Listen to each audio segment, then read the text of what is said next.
Oke Bunda, akhir-akhir ini Bunda kan viral nih momen di mana Bunda sempat berbagi ke ojol ya Bunda ya. Bahkan sampai membantu salah satu ojol dengan hadiah sebuah motor ya Bunda ya. Iya. Masya Allah. Di momen ini apakah panggilan hati Bunda tergerak karena merasa ada di posisi kesulitan yang sama? Lalu ada orang yang dengan besar hati mau menolong ke kita. Adakah memori yang kembali terrecall nih Bunda? Kalau ngomongin ada memori yang terrecall pasti ya, karena kan dia seorang ayah. Aku pasti langsung inget kayak kondisi Pak E waktu Pak E berjuang lagi. untuk anaknya. Apalagi Bapak ojol yang viral itu, dia tuh nangis katanya kayak anaknya tuh minta makan, tapi dari pagi belum dapat orderan. Nah, ojol itu dapat orderan tapi jauh, dan itu ongkosnya kalau nggak salah cuma 6.000 deh kalau nggak salah. 6.000 Iya, Bun. karena dia ngambil paket yang murah kalau nggak salah supaya dapat orderan. Oh. Karena kan juga sekarang kayak gitu persaingan ojol ya. Iya benar. Gitu. Nah, si bapak itu bilang kayak apa, nggak nyangka karena dia lagi nggak punya uang, anaknya minta makan, dia lagi nggak ada kok. Tiba-tiba ketemu kita dan kita bilang sembako ini buat bapak. Terus kita tambahin juga kan rezeki buat si bapaknya gitu. Pas bapak itu nangis, udah aku sesek banget, langsung inget Pak E. Ya Allah, tanggung jawab seorang ayah ya, Sebegitu besarnya, segitu besarnya gitu ya, langsung sama keinget anaknya, bapak. Ya Allah, Pak E dulu berarti segininya ya untuk bisa anaknya makan, ya sampai pokoknya gimana caranya, yang penting anak bisa makan gitu ya. Kalau ngomong panggilan hati bener-bener kayak sesek banget Kak. Jadi selesai itu aku memang kan orangnya tuh natural banget ya. Jadi kalaupun itu dikemas dalam bentuk konten, itu karena memang tujuannya adalah kan aku bisnisnya kemitraan Kak. Dan kemitraan ini kan tujuannya salah satunya adalah untuk kebermanfaatan. Nah, saya sebagai leader, owner, itu kan harus memberikan contoh mereka untuk terbiasa berbagi atau contoh-contoh kebaikan yang lainnya. Jadi salah satunya memang pasti ada konten-konten berbagi yang tujuannya memang untuk menginspirasi mereka gitu. Tapi pada momen-momen saat saya melakukan itu, aku selalu bilang sama tim aku, teman-teman, ketika kita bikin konten ini, kalian harus lurusin niat. Akan banyak ujian, ya. Niatin karena Allah dan memang pengen benar-benar ngebantu. Dan memang tujuannya ketika setiap kita bikin konten, bismillah ya, semoga memang orang yang dapat bantuan dari kita ini memang orang yang tepat, yang memang membutuhkan. Dan semoga ketika konten ini tayang, gak hanya BL Family aja yang terinspirasi untuk bisa terus berbagi, tapi banyak orang yang nonton konten ini. Tujuannya harus lurus dulu. Jangan hanya karena validasi manusia pengen karena dipuji atau yang lain sebagainya. Itu udah belakangan. Itu nggak hanya aku terapkan untuk diri aku, tapi semua tim aku. Jadi ketika tiba-tiba kayak nggak dapat konten yang oke atau apa, ya nggak apa-apa kan. Memang tujuan kita adalah pengen ngebantu orang, dan kalau misalnya ada konten yang bisa kita olah untuk bisa menginspirasi, ya itu akan kita tayangkan. Dan balik lagi, tujuannya harus karena Allah, tujuannya untuk menginspirasi kebaikan. Tapi teman-teman yang melakukan hal ini sangat boleh banget kok. Tapi yang penting satu ya, tujuannya karena Allah, dan harus perbanyak juga amalan-amalan rahasia yang insya Allah itu sangat terjaga gitu. Jadi kalau misalnya teman-teman mau bikin konten-konten yang tujuannya adalah untuk menginspirasi kebaikan ya, untuk berbagi atau apapun, saran aku juga harus lebih banyak amalan-amalan rahasianya, berbagi yang orang tidak ketahui. Itu juga harus diperbanyak gitu. Jadi kalau ngomongin panggilan hati Kak, saya melakukan itu semuanya dengan hati. Masya Allah. Ya, jadi bukan sekadar konten semata. Jadi bahkan aku tuh sama tim aku kadang kita nangis bareng Kak habis itu. Kadang kan ini udah mau ada ojol yang datang, aku belum bisa, aku masih nangis sampai kadang kayak gitu, karena memang kita benar-benar melakukan itu dengan hati gitu. Ya kan beda ya kalau cuma sekedar bikin konten doang, tapi enggak, kita setiap bikin ya Allah semoga emang orang yang membutuhkan yang dapat ini. Jadi pas dapat itu kan sesek banget Kak, langsung keinget Pak E, langsung keinget semua bapak di dunia ini yang berjuang untuk anaknya. Gitu besarnya. Terus sampai sebenarnya jujur Kak, waktu itu tuh aku nggak ngeh kalau motornya itu yang motor udah nggak layak. Karena aku kalau ngobrol sama orang kan fokus ke orangnya, gitu ya. Dan aku kan minus juga ya. Jadi aku pokoknya fokus ke orangnya, kemudian dengerin obrolannya gitu ya. Sampai pas akhirnya konten itu tayang itu banyak yang Kak lihat motornya deh, lihat motornya, terus aku zoom Baru tuh iya, Bunda lihat. terus kita nangis lagi, Masya Allah. nonton nangis lagi gitu. Terus akhirnya kayak aku ngomong sama suamiku, yang boleh nggak yang kita beliin kayaknya itu karena kan sebelumnya aku nanya Bapak itu apa motornya buat ngambil penumpang aja atau hanya nganter barang atau apa namanya tuh makanan gitu, paket gitu. Ternyata iya, karena nggak memungkinkan untuk bawa orang ya, karena kan motornya Karena kadang kalau kondisi motornya kan ada juga. syarat juga ya, kalau nggak salah di syarat dari sananya, dari ojolnya itu untuk kendaraannya seperti apa yang diperbolehkan untuk bawa penumpang. Nanti bisa dikasih ini bintang jelek juga kan. Nah akhirnya aku tiba-tiba spontan, seperti biasa aku anak insting ya, selalu sebelum tidur tiba-tiba spontan.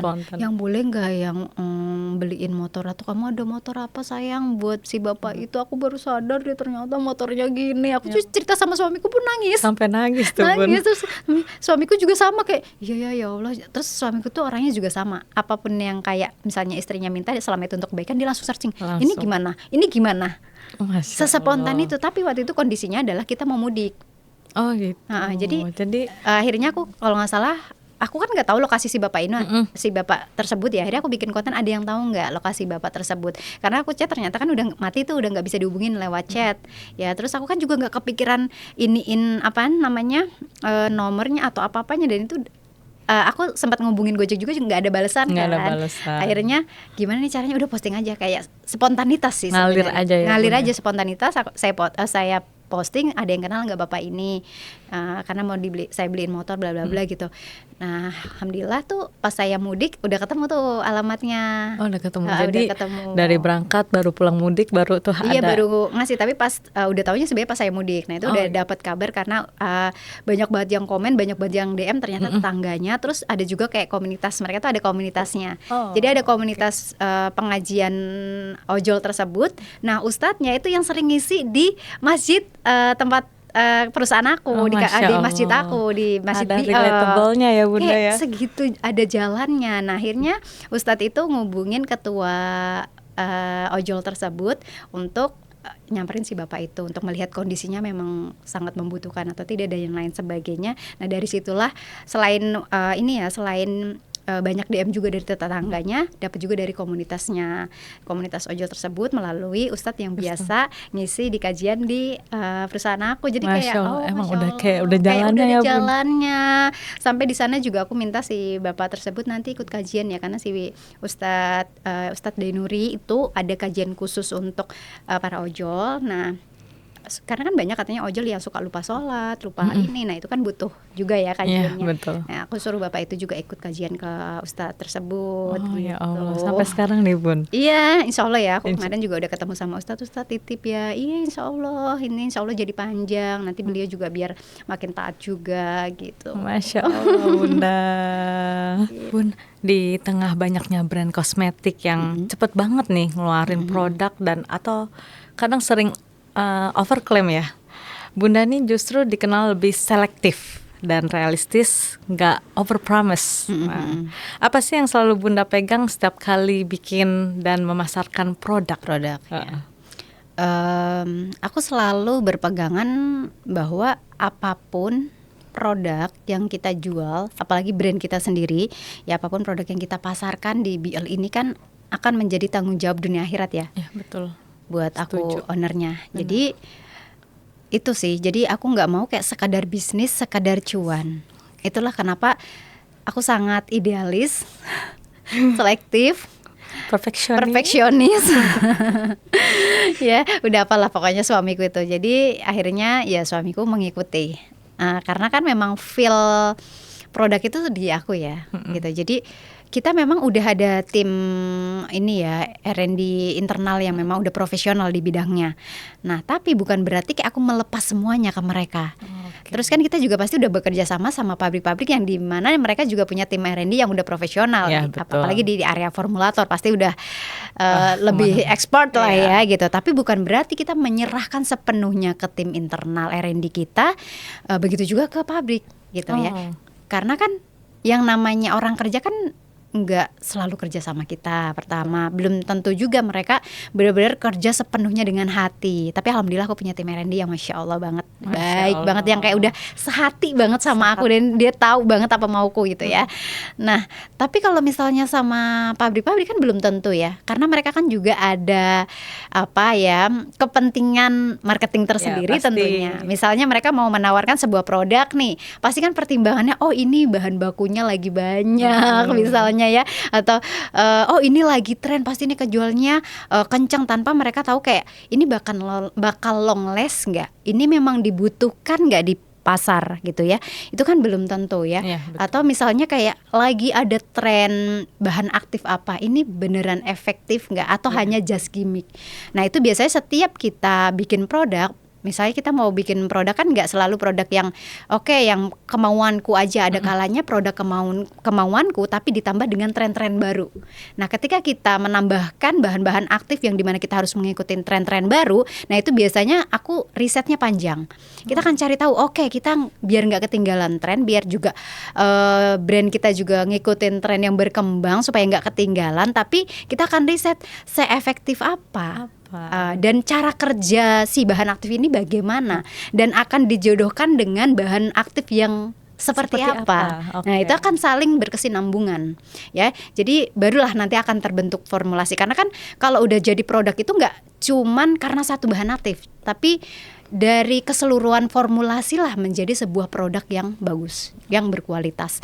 Jadi kalau misalnya ada tren A, ini masih bisa kok kita masukkan ke produk kita yang ini, tapi sebagai apa gitu ya. Jadi misalnya orang ngeklaimnya, ini bisa loh, bisa memperbaiki sel-sel kulit gitu ya. Kita cari tahu dulu benar nggak atau just gimmick, atau jangan-jangan benar dia bisa memperbaiki sel-sel kulit kita dari dalam atau jaringan, tapi dengan cara diinjeksi. Sedangkan kan kalau kita pasti topikal, karena kan kita produk yang memang dipasarkan tanpa harus resep dengan dokter ya. Nah itu akhirnya kita cari tahu, ini ternyata yang viral ini misalnya memang dia sangat efektif ketika diinjeksi. Tapi kalau dalam bentuk topikal, ini hanya sebagai pelembab, ini hanya untuk memperbaiki skin barrier, ini hanya untuk membantu ini itu. Nah akhirnya kita akan jodohkan mana nih yang akan efektif ke arah sana gitu. Jadi itu sih Kak, walaupun aku backgroundnya bukan seorang dokter, bukan seorang formulator, tapi aku belajar gitu. Nah jadi kayak apa yang ada di ide aku, otak aku, yang aku penasaran, aku akan diskusikan dengan tim R&D internal aku. Begitu juga dengan tim R&D pabrik yang tempat aku kerja sama. Memungkinkan nggak kalau kita bikin konsep seperti ini dengan bahan baku dan bahan aktif seperti ini. Nah nanti mereka akan menjelaskan nih dari tim pabriknya, ini nggak mungkin karena misalnya kapasitas mesin kita atau mesin kita belum memadai ke sini, atau sekarang sih udah canggih ya. Kadang ini bahan baku belum ada nih di Indonesia. BL mau nggak invest? Karena mau nggak mau kalau misalnya bahan baku ya atau bahan aktif yang dimana itu hanya dipakai BL, mau nggak mau mereka itu harus siap dengan resikonya. Nah pabrik nggak semua mau dong. Apalagi kayak misalnya BL kan punya bahan aktif Vocapsule yang ada di Vessel Serum BL yang produk pertamanya.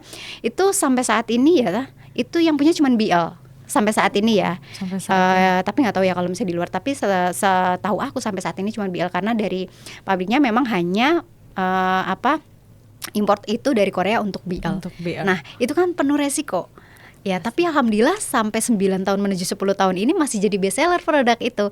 Jadi pada akhirnya ya.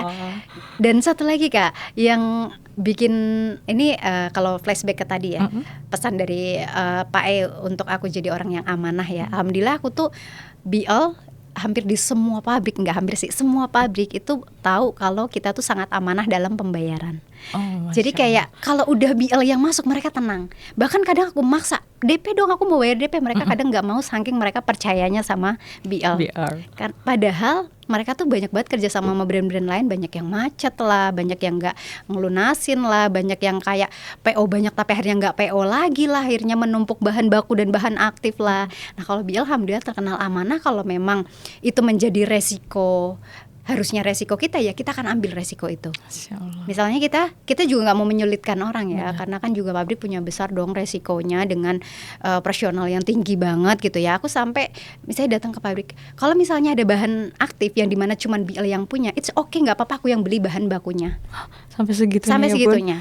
kalaupun harus ngelunasin atau harus DP nggak apa-apa, karena aku juga nggak mau sampai nanti si pihak pabriknya yang akan mengalami kerugian sampai segitunya. Jadi saking aku juga mau menjaga jangan sampai kayak ketika kita mau bikin lagi nggak ada, walaupun pasti ada aja kejadian kayak gitu kan di luar kendali kita ya, mungkin udah nggak produksi atau yang lain, tapi alhamdulillah sejauh ini karena saya menjaga itu akhirnya alhamdulillah kayak bahan aktif walaupun yang punya cuma BL itu terus ada karena kita menerapkan itu. Gitu. Jadi ya salah satu prinsipnya ketika bikin produk kenapa Bunda harus ikut terjun langsung gitu ya. Karena kan kita nggak bisa gitu memegang semua orang udah pasti kayak kita amanah dan lain sebagainya. Setidaknya kalaupun ada yang nggak aku tahu, aku bisa diskusikan dengan mereka. Ini kamu gini-gini, kamu udah cek jurnalnya yang mana?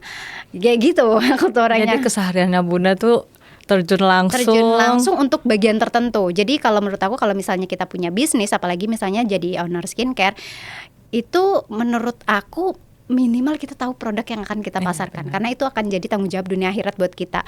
Tapi kalau kayak bagian-bagian internal, kita cukup tahu secara kerangka besarnya itu akan ada tanggung jawabnya masing-masing. Kan nggak mungkin aku ngurusin semuanya dari A sampai Z. Misalnya operasional, SDM itu udah ada bagian tersendiri. Itu kalau di internal operasional dan lain-lain tanggung jawabnya lebih ke suami aku. Kalau aku pusing nanti semuanya. Aku lebih kalau di internal lebih ke area produknya. Paling area kemitraannya juga area tertentu juga, karena kan sekarang aku selain untuk ngurusin untuk develop produk juga ya, turut terjun di develop produk, kan aku juga sebagai BA untuk brand aku sendiri. Jadi kan aktivitasnya sangat padat ya. Bener. Jadi aktivitasnya sangat padat, makanya ya harus pintar-pintar ngatur waktu itu tadi untuk menciptakan produk yang benar-benar ini dibutuhkan pasar dan memang berkualitas, nggak just gimmick aja, nggak over promise. Bahkan kalau kita kan ada live juga ya Kak, ada live di akun aku itu aku selalu briefing nih sama tim live aku. Jadi aku nggak mau kayak tim live belum ngerti apa-apa tiba-tiba live sama aku, karena harus edukatif pertama pembedanya ya. Kecuali mungkin untuk momen-momen tertentu ya, ada kalanya kan kita untuk menarik traffic butuh momen yang agak rame gitu ya. Tapi kalau kayak live harian tuh kita benar-benar memilih untuk sangat edukatif terhadap produk-produk yang kita jual. Justru kadang nih tahu nggak sih Kak, kalau aku live aku bilang gini, Kak kalau kalian mau check out pastiin kalian memang butuh. Jangan langsung di check out semua, sesuaikan dengan kebutuhan. Terus kalau misalnya ada kebutuhan lain yang mendesak, dahulukan yang lebih penting, jangan sampai ngutang. Ini live gimana sih sampai kayak gitu lah aku tuh, karena ya itu, karena aku menciptakan produk kan pengen sesuai dengan kualitasnya dan pengennya orang benar-benar ngerasain manfaatnya dan memang membutuhkan produk-produk yang tadi udah kita ciptakan gitu. Dan itu dia ya Bunda ya, harus amanah juga ya Bunda ya. Betul, harus jaga amanah, itu yang penting Kak. Karena sorry ya nambah dikit, kenapa alhamdulillah ya, yang pasti atas izin Allah kenapa BL bisa sampai sejauh ini, dan orang itu kalau udah pakai produk BL tuh bertahun-tahun gitu loh Kak. Kan ada orang pakai produk BL nyoba udah selesai nyoba yang lain, tapi kalau BL tuh aku suka merinding setiap banyak testimoni atau lagi live atau di komen tuh, aku 9 tahun lalu, aku 5 tahun lalu sampai sekarang masih pakai, berarti kan orang tuh loyalnya tuh trust ya, jangan trustnya. Nah itu butuh apa? Butuh amanah. Betul sekali, setuju Bunda. Masya Allah ya Bunda, sebagai owner, menurut Bunda seberapa penting sih seorang founder itu benar-benar ngerti apa yang dia jual, bukan sekedar ikut-ikutan tren. Dan gimana sih peran Bunda sebagai owner BR? Apakah memang lebih suka terjun langsung atau hanya memantau atau gimana nih Bun? Terjun langsung di area-area tertentu. Di area. Kayaknya kurang puas ya Bunda kalau enggak. Kalau di area produk ya, kalau di area produk aku memilih untuk benar-benar terjun langsung untuk tahu dari proses awal hingga akhirnya ya, dari mulai konsep riset ya, terus kayak mau bekerja sama dengan pabrik mana, kita harus tahu. Terus pemilihan bahan-bahan baku dan bahan aktif yang di dalamnya gitu, sampai pemilihan nama seringnya aku yang bikin. Bunda BR apa sih? Penasaran ya banget. B itu sebenarnya ada arti 3 doa sih. Jadi kalau dari segi doa itu berkah, besar, bermanfaat. Nah kalau Early-nya kan nama aku Early gitu. Tapi kalau dari segi kecantikan ya beauty bisa gitu. Tapi kalau segi doa tadi sebenarnya yang kuatnya adalah 3 doa, berkah, besar, dan bermanfaat. Jadi kayak Erliani sih kecil ini ya pengen punya bisnis yang berkah, besar, dan bermanfaat. Masya gitu. Allah Bunda. Ya Allah. Oke, nah sedikit bicara soal proses nih ya Bun. Kita tentu udah nggak asing dengan keinginan customer. Betul. Ya kan ya, yang maunya serba instan, terutama soal penggunaan produk. Gimana nih tanggapan Bunda terhadap ini? Nah itulah pentingnya aku kenapa sering bikin konten-konten edukasi juga. Karena banyak orang bisnis sekadar cuan gitu. Jadi mereka seringnya jualan tuh dengan overpromise. Kalau overpromise masih mending ya. Tapi kalau jualan dengan bahan-bahan yang berbahaya, yang penting cepet, instan gitu ya. Iya benar. Seringnya kan kayak merkuri atau hidrokinon. Sebenarnya hidrokinon kan boleh asalkan di bawah pengawasan dokter, dan itu juga nggak bisa dipakai secara jangka panjang. Nah biasanya kalau yang nakal-nakal itu kan, itu kenapa masih tetap nakal? Karena permintaannya masih ada, permintaannya masih besar karena memang orang-orang kita itu nggak sabar, apa-apa pengen cepat, apa-apa pengen instan, apa-apa pengen cepat putih. Makanya aku setiap ngasih edukasi, cantik nggak harus putih gitu. Yang penting kita sehat, terus cerah, iya lebih cerah tapi bukan lebih putih. Dan setiap orang tuh punya batas cerahnya masing-masing loh Kak. Bener. Jadi kita bisa lihat di area-area tertutup, misalnya area dada atau area di bawah lengan. Nah itu batas kecerahan setiap orang. Kita bisa cerah sampai situ tapi nggak akan kelebihin itu. Gitu. Nah kebanyakan orang pengennya lebih dari itu, pengennya putih, bukan pengen cerah, tapi pengennya udah putih. Kulit Korea. Nah sedangkan kita di mana ini? Iya benar. Gitu. Jadi mungkin harus banyak lagi orang yang mengedukasi bahwa cantik tuh nggak harus putih, tapi ya bersih, sehat, cerah ya, itu kan justru akan cantik. Percuma kalau putih tapi pada akhirnya okronosis ya, kulitnya kebakar, terus keluar urat-urat, terus jadinya kulitnya sensitif ya. Jadi buat teman-teman pokoknya ini ya, kamu kalau memilih skincare gitu ya, pastiin yang pertama adalah memang track recordnya tuh amanah gitu. Nggak pernah kayak kena BPOM karena mengandung ini itu. Nah karena banyak sekali brand-brand yang keciduk, dia tuh kayak tobat sambel gitu. Nanti pas udah adem lagi bikin lagi. Mungkin dengan strategi yang beda lagi gitu. Jadi kalau bisa ya semoga sih memang benar-benar ada yang berubah ya. Cuman kebanyakan tuh mereka kayak tobat sambel, begitu BPOM tenang lagi dia bikin lagi dengan mungkin diakal-akalin dan sebagaimana ini ya. Nah masih banyak banget brand yang amanah, nggak harus BL gitu ya. Kalau kata Aldi Taher, semua skincare itu milik Allah. Jadi semua teman-teman boleh beli skincare apapun, nggak harus BL, tapi pastiin track recordnya tuh memang dia tuh amanah. Gitu ya. Jadi jangan cuman tapi jadi lucu, orang tuh kadang BL ada nggak ya krim yang non BPOM-nya? Loh berarti kan memang pasarnya tuh sangat kuat gitu, sangat banyak gitu, makanya masih ada.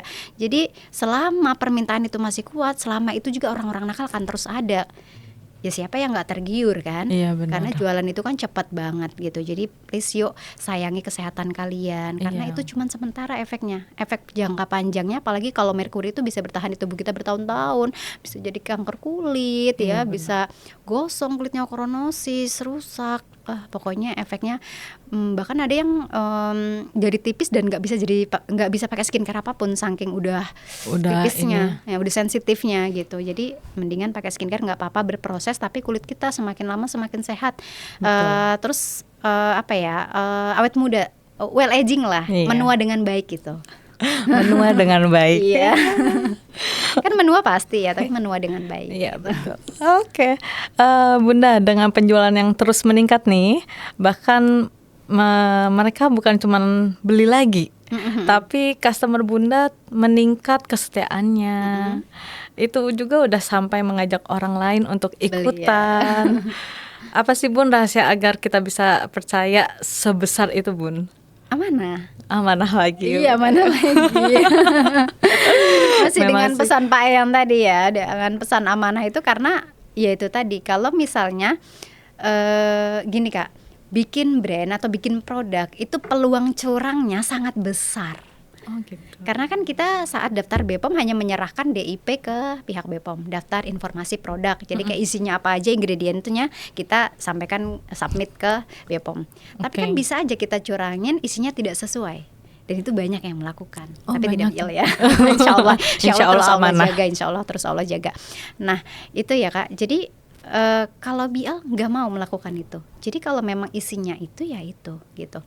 Malah kalau bisa di-upgrade gitu. Ibaratnya kalau dalam Al-Quran aja kan ada, kita itu tidak boleh mengurangi takaran. Nah sama aja ketika kita menjual skincare tapi isinya tidak sesuai, itu sama aja mengurangi takaran. Kecuali karena masalah teknis, misalnya ya mungkin mesinnya tidak sesuai atau apa yang di luar kendali kita itu udah di luar lagi. Misalnya kok beda 0,1, ya itu kan tidak kesengajaan ya, namanya mesin kan wajar ya nggak presisi dan lain sebagainya. Tapi jangan sampai dengan sengaja udah tulis aja ini mengandung ini padahal nggak ada di dalam. Nah itu kan gak amanah. Nah kenapa? Salah satunya itu kenapa kayak customernya BIL tuh awalnya coba, kemudian dia loyal, kemudian ngasih testimoni positif tanpa diminta ya. Kemudian di level udah mon to mon. Jadi kayak tanpa kita minta mereka mempromosikan brand kita. Jadi kayak ketemu orang, ya aku tahu BIL dari mana? Enggak, temen aku tuh heboh banget, ini bagus banget, tahu kamu harus pakai itu kan. Marketing organik ya, yang sangat dirindukan semuanya brand. Nah aku tuh bersyukur banget, maha baik Allah, kita tuh udah sampai di level itu gitu. Udah di mana level kayak orang ketika pakai brand kita itu mereka antusias untuk menyarankan ke orang lain gitu. Jadi tuh kayak ternyata menjaga amanah tuh sepenting itu. Kalau suamiku kan tipe yang bisnis banget, tapi bukan berarti nggak amanah ya. Maksudnya udahlah kamu tuh terlalu perfeksionis, ini juga udah oke. Tapi pada akhirnya kayak ternyata idealisnya Bunda perfeksionis itu menyelamatkan kita. Oke. Nah Bun, kalau tadi kita udah bicara soal prinsip-prinsip Bunda nih ya di brand produk Bunda. Nah aku sempat dengar katanya Bunda punya aturan tegas nih, pokoknya untuk karyawan yang wajib sholat 5 waktu. Dan juga ngaji setiap malam dan pagi ya Bun? Pagi. Oh pagi ya. Setiap pagi. Boleh cerita nih Bun, ini menarik banget karena Bunda benar-benar memperhatikan fundamental dalam hidup ini. Ya karena tadi ya kita tuh semakin tinggi ini kita tingkat kita gitu ya, semakin tinggi juga tanggung jawabnya. Iya benar. Ya semakin tinggi juga tanggung jawab kita. Semakin tinggi juga. Iya. Semakin juga besar, semakin besar pula tanggung jawabnya. Semakin besar amanah dari Allah, semakin besar pula tanggung jawabnya gitu. Nah itu pula yang akhirnya aku pikirkan. Awalnya dulu belum ya. Awalnya cuman kadang aku ngeliat kayak ini perusahaan ini ternyata akan jadi tanggung jawab aku loh. Kalau misalnya orang yang bekerja di sini malah jadi nggak sholat, atau malah kita biarkan, sebenarnya kita punya power untuk menyuruh mereka sholat gitu ya. Akhirnya kayak aku, yang boleh nggak kita gimana kalau bikin aturan tegas aja. Itu udah ada ketika interview itu harus disampaikan sama HRD-nya ketika interview. Jadi ibaratnya udah akad dari awal, jadi nggak dijebak lah gitu. Ya kalaupun dijebak juga dijebak dalam kebaikan nggak sih? Benar, tapi nggak, itu kita udah dari awal syaratnya wajib sholat 5 waktu, wajib ikut ngaji setiap hari di pagi hari sebelum masuk kerja. Gitu. Tapi kan balik lagi ya, kita kan bisa mengawasi dia untuk sholat kan saat bekerja. Tapi setidaknya dengan aturan wajib sholat 5 waktu kan kita sudah menulis di situ ya. Betul. Bahwa kita punya aturan itu loh untuk mereka, supaya itu jadi kayak kerja di situ tuh harus sholat ya. Oke, sholat biar tetap bisa kerja. Misalnya awalnya mungkin bisa jadi seperti itu, tapi kan lama kelamaan jadi ternyata sholat itu bukan sesuatu yang berat ya, itu suatu kebutuhan. Yang butuh Allah kan kita, bukan Allah butuh kita gitu kan. Terus pernah juga kan kerja kayak susah sholat. Pasti pernah gak sih Kak orang-orang sharing, kok aku kerja jadi susah sholat. Iya benar. Jadi jauh dari Al-Quran. Tahu-tahu udah jam segini nih. Bahkan aku pernah kerja yang dimana kalau habis sholat tuh pasti selalu dimarahin, agama kamu tuh sangat memotong waktu ya. Aku kan gaji kamu kan 8 jam, kamu sholat butuh waktu berapa, 15 menit ya, 10 menit ya, kayak gitu-gitu loh. Nah aku tuh ngerasain di posisi itu. Iya. Makanya pas di situ, nah nanti kalau suatu saat aku punya perusahaan, justru aku pengen ngasih kelonggaran mereka justru harus sholat. Gitu. Nah akhirnya kita selalu bikin aturan itu, wajib sholat 5 waktu, wajib ikut ngaji setiap pagi, supaya mereka dengan kerja di BL minimal mereka tuh nggak jadi jauh dengan Al-Quran gitu. Karena aku dulu ngerasa kayak dulu tuh kan aku setiap hari tuh ngaji dan kayak ada target hataman gitu. Tapi pernah pas saking sibuknya kerja kok jadi jarang ngaji ya, kok jadi kadang sholat telat Kok ya, susah ya? susah ya, kadang bahkan nggak sholat ya. Pernah di posisi yang kayak gitu, itu kan karena didukung dengan lingkungan. Tapi kalau misalnya lingkungan mendukung kita untuk makin taat kan pada akhirnya ngikut kan, gitu kan. Pasti, Jadi pasti. akhirnya orang yang tadinya mungkin sholatnya kadang sholat kadang nggak, akhirnya jadi sholat. Orang yang tadinya nggak pernah ngaji Nggak bisa pernah jadi ngaji. akhirnya jadi kayak nyaman ngaji setiap hari, jadi terbiasa dengan dekat Al-Quran gitu ya. Masya Allah. Bisa jadi kalau udah di rumah udah sibuk dengan dunianya. Dunia. Tapi kan kalau kerja mau nggak mau ya udah aturan kerjaan gitu. Walaupun mungkin awalnya kayak gitu, tapi ternyata setelah ditanya satu persatu, ternyata iya alhamdulillah sekarang kita jadi ngaji. Yang dulu kayaknya mungkin ya setahun sekali Masya kali Allah, ngaji gitu Bun. kan. Jadi alhamdulillah ya walaupun nggak semuanya orang ya nggak semua orang nyaman dengan aturan kita. Jadi kadang orang juga ada 1-2 yang nggak banyak pasti ada kayak ini perusahaan terlalu ngatur personal banget sih gitu ya. Iya, kan Orang takutnya kerja kok ini kan suruh personal, iya gitu ya personal, dosa-dosa aku gitu ya. Dia mau sholat kayak mau ngaji kayak mau enggak yang dosa kan aku gitu. Tapi aku merasa itu bagian dari tanggung jawab aku karena aku di sini punya power. Kecuali aku nggak punya power ya Kak, aku kan bisa nyuruh mereka sholat, aku kan bisa nyuruh mereka ngaji. Gak apa-apa kok kalian memotong waktu yang harusnya saya gaji untuk kerja, gak apa-apa kalian sholat gitu. Ya itu kan hak dari aku untuk bisa atau power dari aku untuk bisa mengatur itu, kenapa nggak aku gunakan itu. Betul. Gitu. Balik lagi ya, power itu sebuah tanggung jawab besar yang akan dipertanggungjawabkan kelak kan di akhirat gitu. Masya Allah, amin ya Allah, Bunda. Bunda, jujur aku sangat terinspirasi dengan perjuangan Bunda dan Masya mungkin Allah. juga sahabat perempuan sukses.